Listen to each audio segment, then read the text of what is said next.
त्यागी पेड़ की कहानी। पहाड़ों के बीचों बीच एक घना जंगल था। वहाँ एक आम का पेड़ था जो बहुत फल दिया करता था।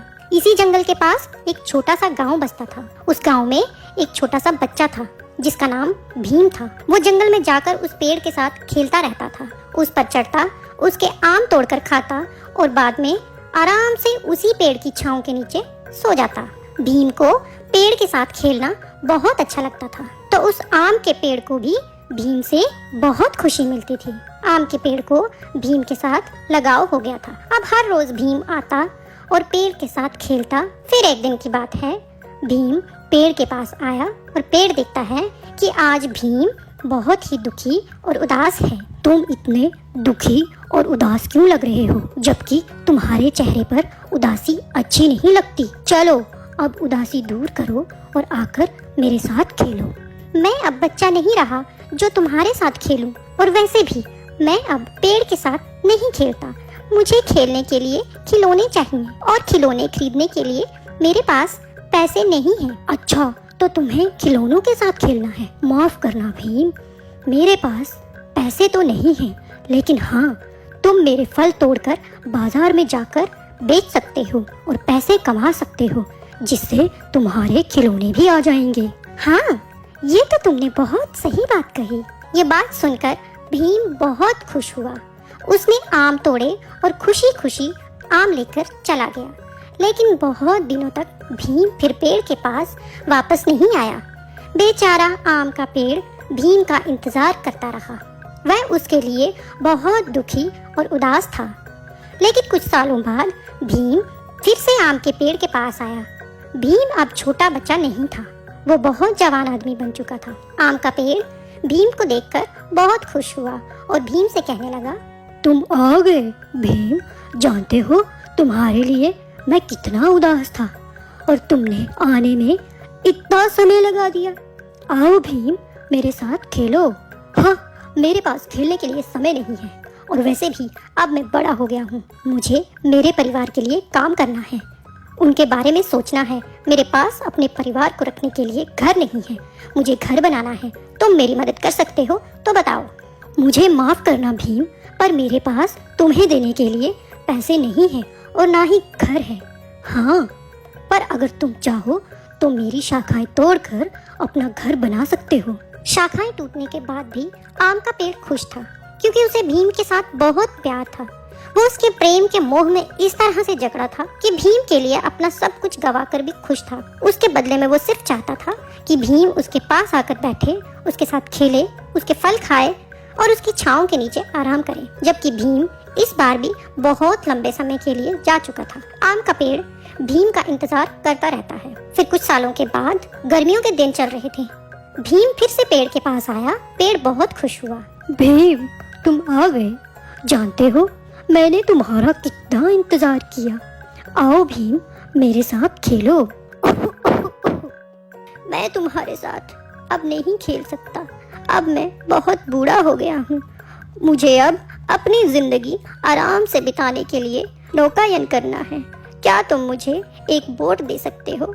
हाँ भीम, मेरे पास अब तना ही बचा है। तुम मेरा तना काट के बोट बना लो और फिर तुम नौकायन को जाकर खुश रहो। अच्छी बात है। पेड़ अपना सब कुछ उस खुदगर्ज भीम के पीछे गवा चुका था। अब बस तना ही बचा था, वो भी उसने भीम को दे दिया। भीम ने पेड़ के तने को काटा और बोट बनाई, फिर नौकायन को चला गया। कुछ सालों तक भीम वापस नहीं आया। पेड़ फिर से भीम के लिए उदास था, लेकिन उसने भीम के वापस आने की आस नहीं छोड़ी कि एक दिन भीम आएगा और उसके साथ खेलेगा, उसके पास बैठेगा और उसके साथ बैठ के आराम करेगा। कुछ सालों बाद एक दिन भीम फिर से आम के पेड़ के पास आया। भीम को देखकर पेड़ बहुत खुश हुआ। मुझे माफ करना बेटा, लेकिन मेरे पास अब तुम्हें देने के लिए कुछ नहीं बचा। आम तो कब के खत्म हो चुके।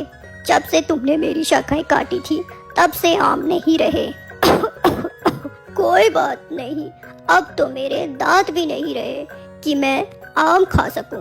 अच्छा, लेकिन अब तो तुम्हारे खेलने के लिए शाखाएं भी नहीं बची। तुम्हारी शाखाएं अगर होती भी तो मैं खेलने के लिए नहीं चढ़ पाता।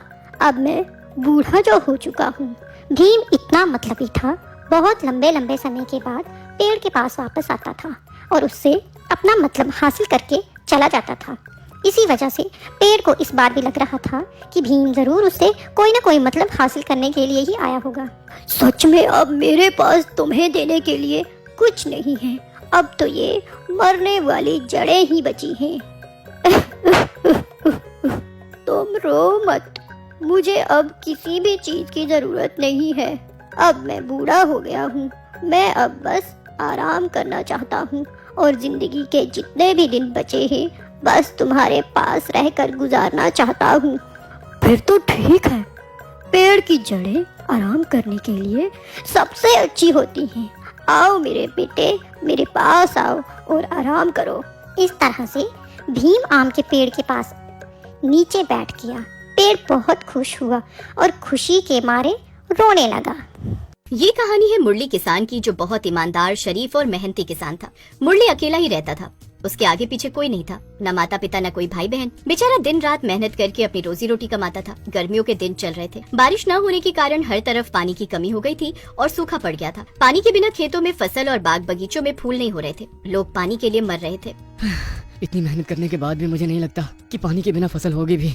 मुरली के साथ सारे लोग बारिश के लिए उदास थे। एक दिन की बात है, मुरली खेत से काम करके शाम को घर आया। ये गर्मी, इस गर्मी ने तो सबको बेहाल कर रखा है। बहुत प्यास लग रही है। घर में तो पानी भी नहीं होगा और अगर होगा भी तो गर्म पानी होगा। ऐसा करता हूँ, पड़ोसियों से पीने के लिए ठंडा पानी ले आता हूँ। जब भी मुरली काम से लौटता तो हर रोज ठंडा पानी अपने पड़ोसियों के घर से लेकर पीता था, क्योंकि पड़ोसियों के घर में नया नया फ्रिज आया था। भाभी, ओ भाभी, थोड़ा सा ठंडा पानी मिलेगा? खेतों से लौटा हूँ तो बहुत प्यास लग रही थी, ठंडा पानी पीने का बहुत मन हो रहा है।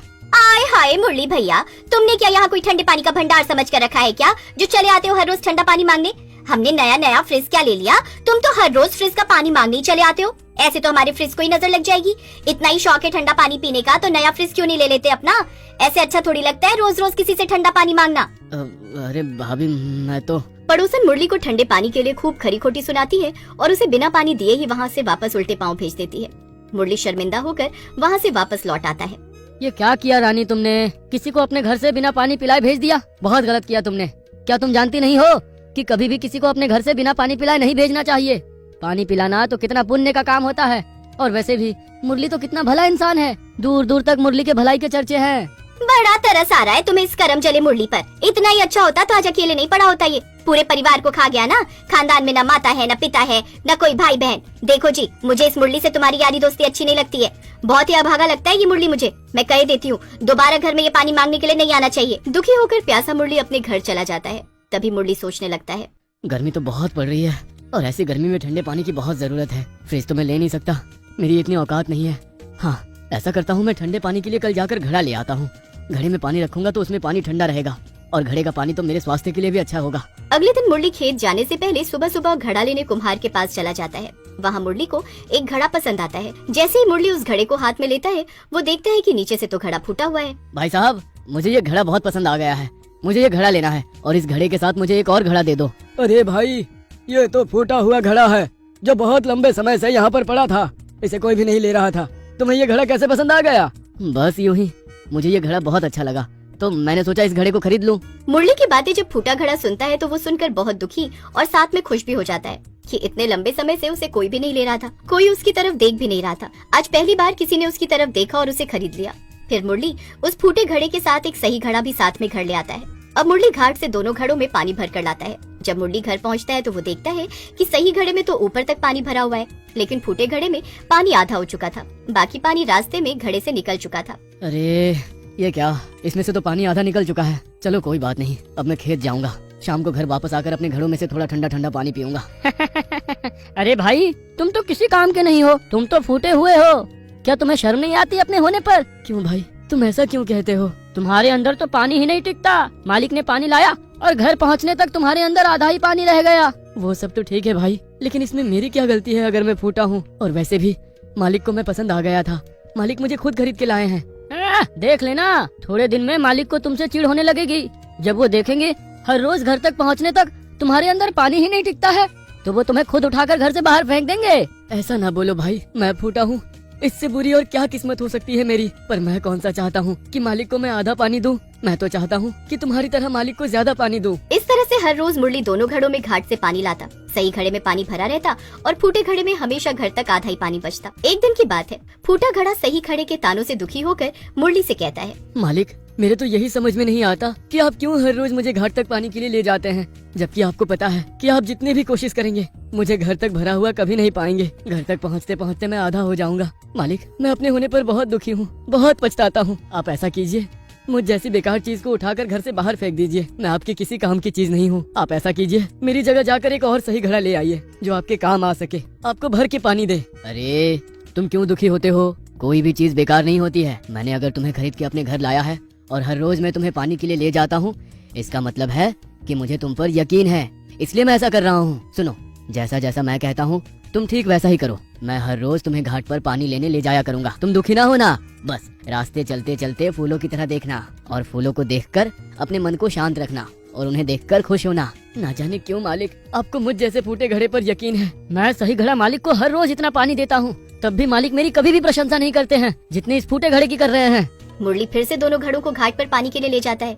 मुरली ने जैसा जैसा फूटे घड़े से कहा था कि रास्ते में घर वापस लौटते समय फूलों को देखकर खुश रहना, ठीक वैसे ही फूटा घड़ा रास्ते में घर लौटते समय फूलों को देखता है और फूलों को देखकर बहुत प्रसन्न होता है। फूलों को देख देख कर घड़े के आधे कष्ट कम हो जाते हैं। इस तरह से हर रोज ये सिलसिला जारी रहा। मुरली घाट पर दोनों घड़ों को पानी के लिए ले जाता और फूटा घड़ा घर लौटते समय फूलों को देखकर अपने मन को खुश और शांत करता। फिर एक दिन की बात है। देखो भाई, मुझे तो लगता है मालिक ने तुम पर तरस खाकर ही तुम्हें घर में रखा है, वरना उन्हें तो तुमसे कोई फायदा ही नहीं है। इस बात को तुम समझ लो। सही घड़े की बात हमेशा फूटे घड़े को दुखी कर जाती थी और आज फूटे घड़े ने ये ठान लिया था कि वो अपने मालिक से जानकर ही रहेगा कि मालिक को उससे क्या फायदा हो रहा है, मालिक ने आखिर क्यों उसे रखा है। फिर जब शाम को मुरली घर लौटता है तो फूटा घड़ा उससे कहता है, मालिक आज मैं आपसे जानकर ही रहूंगा कि आखिर आपको मुझसे क्या लाभ है, आपने मुझे क्यों रखा है। मुझे तो ये लगता है कि कहीं आपने मुझ पर तरस खाकर ही अपने पास तो नहीं रखा है। बिल्कुल भी नहीं, मैंने तुम्हें तरस खाकर अपने पास नहीं रखा है। आओ मैं तुम्हें दिखाता हूँ कि मुझे तुमसे क्या लाभ हो रहा है। तुम्हें याद है मैंने एक दिन तुमसे कहा था कि तुम अपने आप को बेकार की चीज मत समझो और घाट से घर लौटते समय तुम फूलों को देखकर अपने मन को खुश करो। क्या तुम जानते हो बगीचे में लगे हुए हर फूल तुम्हारी ही देन है। जब से गर्मी में पानी की कमी हो रही थी, हर तरफ सूखा पड़ रहा था, तो मेरे बगीचे में फूल भी सूख गए थे, लेकिन जब से तुम मेरे घर आए हो इन फूलों में तुम्हारी वजह से जान आई है। आगे मुरली फूटे घड़े को बगीचे में लगे हुए सारे फूल दिखाता है और कहता है कि ये उसी की देन है। घाट से घर लौटते समय घड़े से जितना भी पानी गिरता था वो फूलों के बीज पर गिरता था। आगे मुरली कहता है कि अगर आज ये फूल हैं तो केवल फूल घड़े के पानी से ही है। इन फूलों से जो बीज निकलेगा मुरली उसे बाजार में जाकर बेचेगा, जिससे उसे लाभ ही लाभ होगा। मुरली के मुंह से ये सब सुनकर फूटा घड़ा बहुत खुश हो जाता है। देखो भाई, तुम तो हमेशा मुझे ताना मारा करते थे। तुम हमेशा कहा करते थे कि तुम सही घड़े हो और मालिक को ज्यादा फायदा देते हो, पानी भर के देते हो, और मैं फूटा हूँ, मैं बेकार चीज हूँ, मैं मालिक के किसी काम की चीज नहीं हूँ और मालिक ने मुझे तरस खाकर रखा है। देख लिया ना तुमने, मैंने कितना बड़ा काम कर दिखाया है। मैंने मालिक के फूलों को पानी दिया है और मालिक कह रहे हैं कि ये फूल मेरी वजह से ही है। मतलब मैं बेकार चीज नहीं हूँ, मैं बहुत बड़ी काम की चीज हूँ। हाँ भाई, मैं गलत था, मुझे माफ कर दो। आज मुझे ये सीख मिल गई है कि किसी भी चीज को हमें बेकार नहीं समझना चाहिए। हाँ, और हमें ये बात अपनी जिंदगी में हमेशा याद रखनी चाहिए कि हमें किसी भी चीज को छोटा या बड़ा नहीं समझना चाहिए। वक्त आने पर एक मामूली सी चीज भी हमारे बड़े काम आ सकती है।